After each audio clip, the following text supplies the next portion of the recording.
Dear student, today we are taking the part third from chapter The Age of Industrialization. The name of the part third, Industrialization in the Colonies. Let us now move to the India to see how a colony industrialized. अब जो है हम India की तरफ मुड़ते हैं और देखते हैं कि इंडिया में किस तरह से इंडस्ट्रियलाइजेशन हुआ. Once again, we'll look not only at factory industries.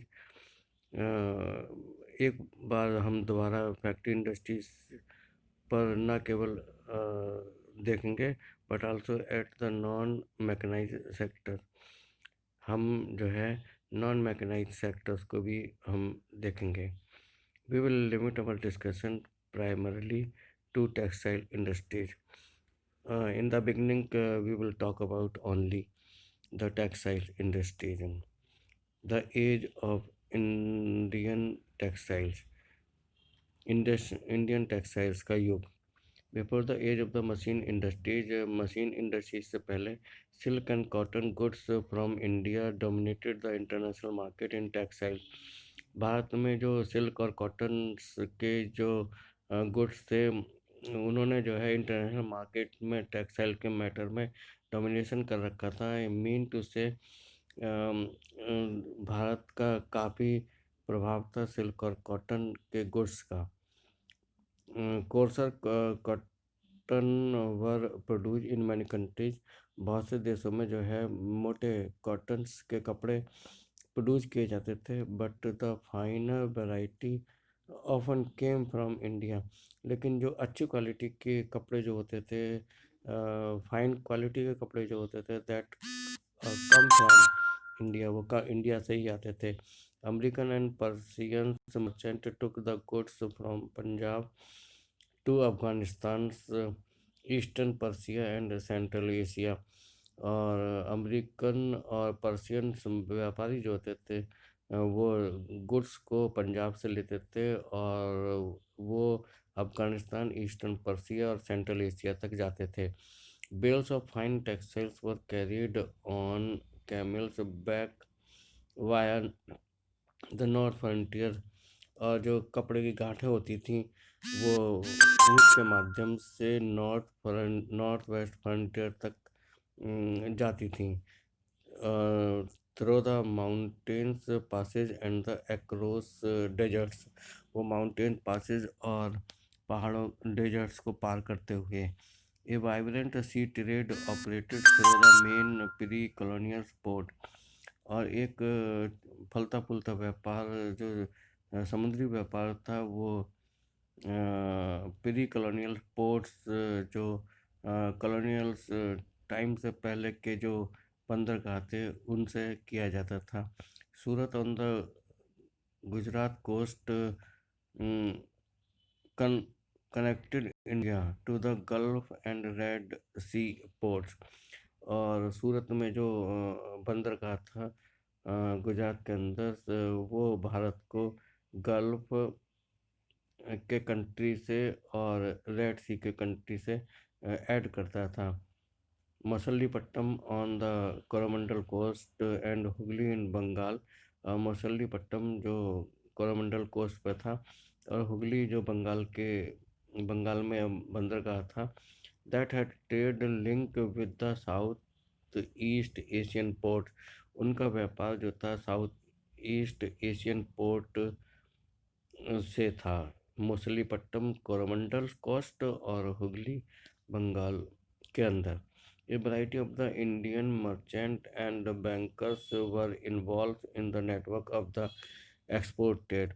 बहुत बड़ी संख्या में इंडियन मर्चेंट और बैंकर्स जो थे वो एक्सपोर्ट ट्रेड के व्यापार में इन्वॉल्व थे. मीन टू से दे फाइनेंस द प्रोडक्शंस. वो प्रोडक्शन को फाइनेंस करते थे और गुड्स को इधर उधर ले जाते थे. कैरिंग गुड्स और सप्लाइंग एक्सपोर्टर्स. और एक्सपोर्ट को सप्लाई करते थे. Supply merchant link the ports towns. और सप्लाई मर्चेंट जो होते थे वो पोर्ट टाउन्स को लिंक करते थे आइसलैंड रीजन से. They gave advances to the weavers, वह वीवर्स को नगद उपलब्ध कराते थे, पैसे नगद देते थे। And procured the woven cloth from weaving village, और जहाँ बुनकरों के विलेज से वो जो वीविंग क्लॉथ था, जो वो बुना हुआ कपड़ा था, उसको इकट्ठा करते थे। And carried the supply to the port, और उन बुने हुए कपड़ों को पोर्ट तक ले जाते थे। एट द पोर्ट पर the big shippers and the export merchant had brokers who negotiate the price and bought goods from the supply merchant operating Iceland। और जो पोर्ट के ऊपर जो बड़े सिपर होते थे और एक्सपोर्ट्स मर्चेंट होते थे, वो ब्रोकर से बार्गेनिंग करते थे प्राइस के मैटर पे, और वो कपड़ा जो है सप्लाई मर्चेंट से लेते थे और आइसलैंड्स को भेजते थे। बाई द 1750 तक the network this network control by the Indian merchant was breaking down. जो ये नेटवर्क था व्यापार को चलाने का, जिस पर ज़्यादातर इंडियंस मर्चेंट्स का कंट्रोल था, that's was breaking down slowly, वो धीरे धीरे टूटने लगा। The European companies gradually gain powers, और ग्रेजुअली यूरोपियन कंपनी जो थी वो धीरे धीरे शक्तिशाली होती चली गई। First securing a variety of the concession from the local court, और उन्होंने जो स्थानीय दरबार थे, स्थानीय राजा के दरबार थे, वहाँ से उन्होंने कंसेशन लेना चालू कर दिया, रिबेट लेनी चालू कर दी। Then the monopoly right to trade, और उन्होंने जो है एक अधिकार जो है व्यापार पर, वो भी जो है that was also received from the local court. This resulted in a declines of the old port of Surat. इसका प्रभाव ये हुआ कि जो सूरत से व्यापार किया जाता था उसमें वो डिक्लाइन होने लगा।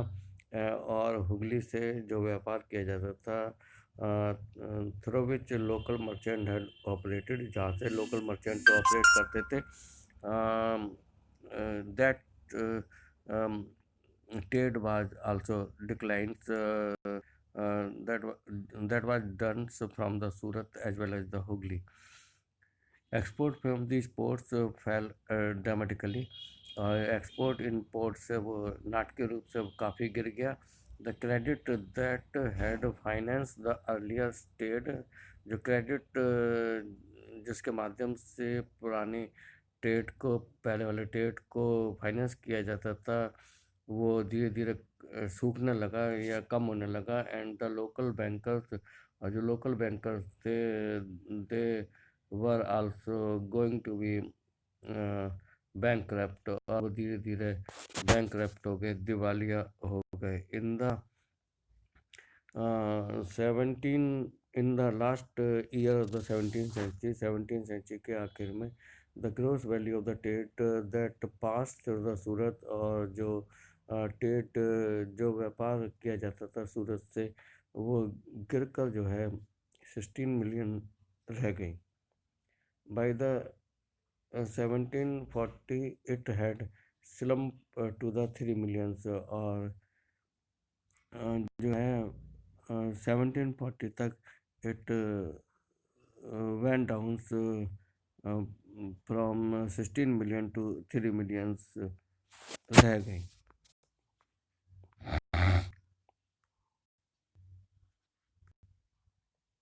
While Surat and Hooghly decade, और सूरत और हुगली में व्यापार बुरी तरह प्रभावित हो गया।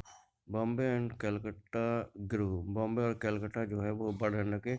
दे shift from the old port to the new ones was an indicator of the growth of the colonial powers. और ये शिफ्ट जो हुआ था, जो पुराने पोर्ट से व्यापार किया जाता था, और अब जो है कॉलोनियल पोर्ट की तरफ, जो नए पोर्ट थे उनकी तरफ बढ़ गया था। इस ये जो है, this was the indication of the growth of the colonial power, ये कॉलोनियल पावर्स की ग्रोथ का रिजल्ट था।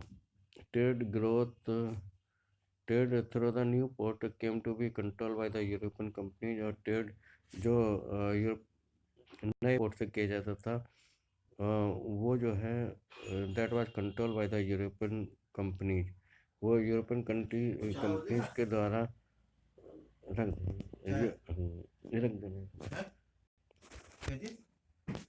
इसमें रख दीजिए।